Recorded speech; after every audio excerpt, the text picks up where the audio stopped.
Hey everybody, good evening. I hope everyone's doing good. I hope everyone stayed safe today in the market and really realizes the downtrend that we're on and just is stays safe and really looks for the best entries and exits. And in order to do that, I got a question on how to use TC2000 software, charting software. This is the software that I use to make and base my trades off of. I used to use stocks to trade, and just to make a long story short, I decided to switch. I didn't think it was worth the money of $1,600 a year. TC2000, I use the middle grade package. Works fine for me because I like to do options as well. It gives you the option to paper trade in practice as well on equities and options, which a lot of the other platforms don't. But I use it for the charting because I love the charting. It's just amazing. And I've been asked to make it basically a guide or tutorial on it. So I'm going to go ahead and do that real quickly live for you right here. So we're just going to do a real basic one right here. And let's see. I guess we'll just do this one. Okay. Now we're going to scoot this stuff over. All right. And we're going to get rid of this. Get rid of this. Get rid of this. Okay, and we're gonna, I guess we can keep that chart. Okay, so what I like to do is I like to have three different charts personally. I like to put up, so I like to have the indices up there. So you're gonna hit chart, okay, and you're just gonna hit blank chart, okay. That's what I'm gonna do for all three of these, and that's what I did for this one as well. Okay, now I'll start with the big screen here. What you're going to do is you're going to go ahead and go to, this is what I do. I go to chart properties right here, okay? And do you have price style? I always go to the color based on, and I go to open versus close. I go ahead and click the show today's open line, okay? And then I go ahead and move the plot, and I always do the pre and post market data. Okay, I don't worry about the scaling. I don't worry about the comparisons. I'll go ahead and move the grid lines that show basically the whole and a half dollar. I'll turn those down. That's up to you. That's really a preference thing. Options, if you're going to plot the option, you want to do, plot the underlying stock and option or plot the underlying stock. I'm just going to do the plot the underlying stock for this one. Okay, so we have. It looks like it didn't keep our candles there, so no, it did not. There we go. Yeah, there we go. You want to go to plot style and then candlestick. There we go. Bam. And I want to fill those because that's the way I like them. Okay, so now we have our basic candles that I use.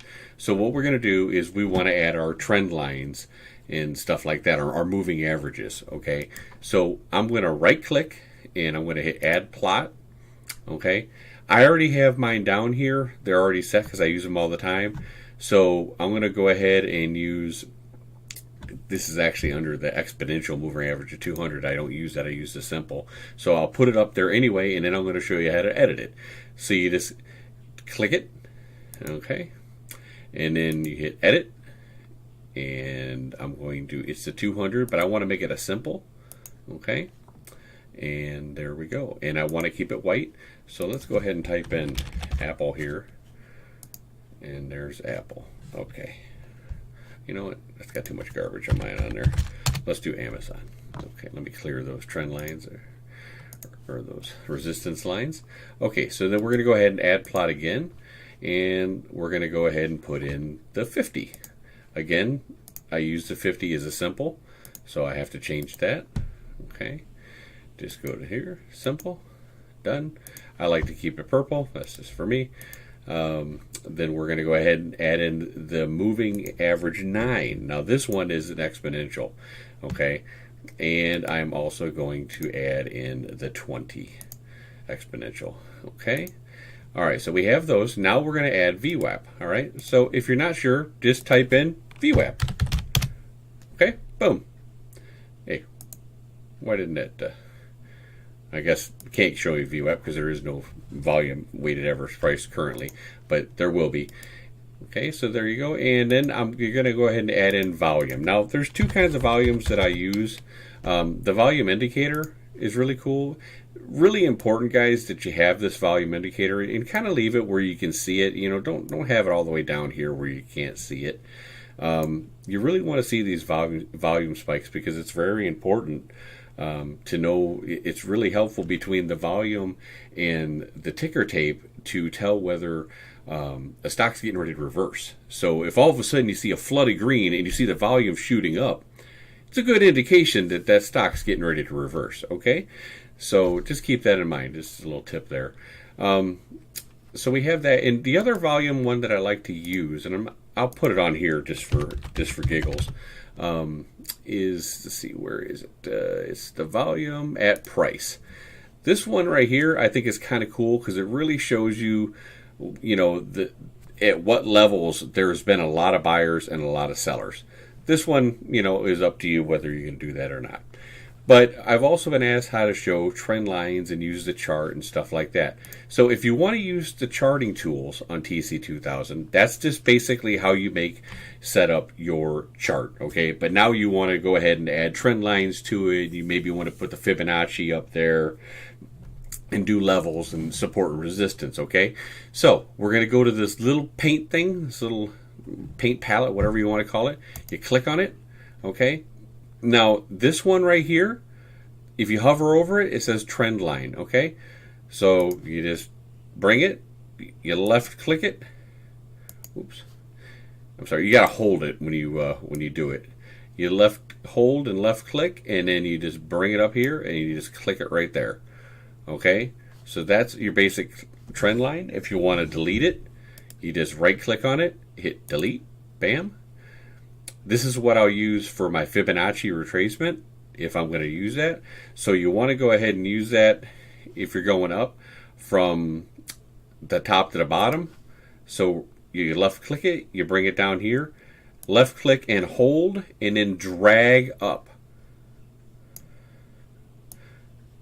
That didn't work like it was supposed to. I hardly ever use a fib. Get out of here, Fibonacci. All right, yeah, it's basically like that. Let me see why that didn't work there. It's very interesting. Stupid fib. Okay, obviously I'm not the one to look for the fib. It was working for me earlier, and I guess it's being difficult for me now. But anyway, you get the point. It's one of those drag and click ones for the fib. Okay, the support and resistance line. This is important. Okay, so if this is your chart and this is a low a day, you're going to want to mark out the low a day. You're going to want to mark out the high a day. Okay, usually edit them. Just right click again, edit. You're going to go ahead and, you know, if it's the top of the day, you're probably going to put, you know, red because it's your resistance. If it's the bottom of the day and your support, you're probably going to put blue because it's your support. Okay. If you want to write out something, like if you click something over here and you want to get out of it, just hit escape, ESC. If you want to type something in, you just hit the ABC right over here, and you go.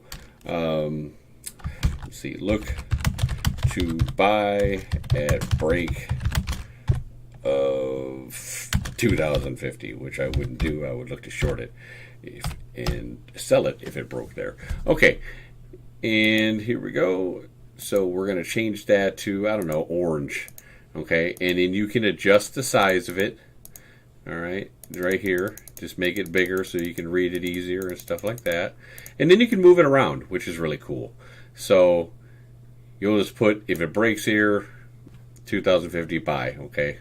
Again, don't use that advice. That's bad advice right there.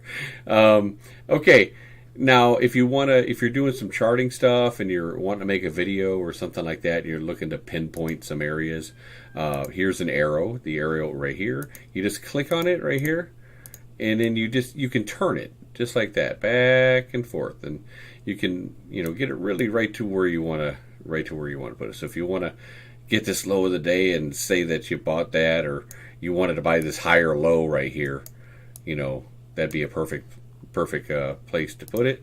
and you just go high or low, and it works out real well just like that. Okay, and you already had the support and resistance lines.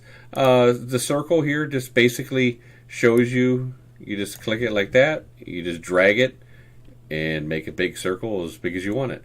The rectangle pretty much works the same way. Click it, drag it, there you go. And you can move them around and stuff like that. And that's really it. Now, the other great thing about TC2000 is you can go ahead and set alerts. Okay, so you go ahead and set an alert.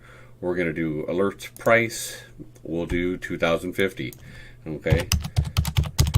All right, and then you just hit OK, and your alert's been created. So if you want to know when Amazon breaks a certain level, then you go ahead and put that alert in. I hope this is a real quick tutorial, and I hope this guide was helpful for you guys. If you have any questions, please let me know. And everyone have a wonderful night. Take care, guys. Oh, and don't forget, if you're still watching, don't forget the holiday giveaway. Make sure you guys are signed up for it. If you're watching this, you most likely are. But just a reminder, November 30th will be the drawing, okay? I hope you guys have a great night, and good luck, everybody. Take care.